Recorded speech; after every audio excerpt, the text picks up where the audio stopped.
আসসালামু আলাইকুম গাইস, দেখেন সে তার অনেক দিন ধরে ছুট আর তার মাদি নাই। সে মাদির জন্য পাগল হয়ে গেছে। সে কি করে দেখেন, সে আমার হাতে চলে আসবে। তাকে আমি অনেক দিন ছুটে রাখছি, তাকে মাদি দিতে আসি না। সে কি করে দেখেন,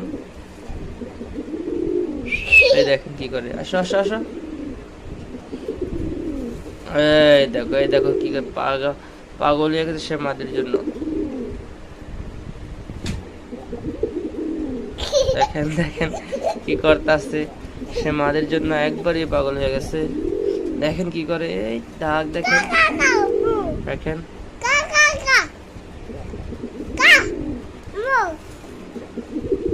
নটটা বিক্রি করে দিব, কারো লাগলে কমেন্ট করে জানাবেন। 1000 টাকা এখন আবা, নটটা 1000 টাকা হলে বিক্রি করে দিব।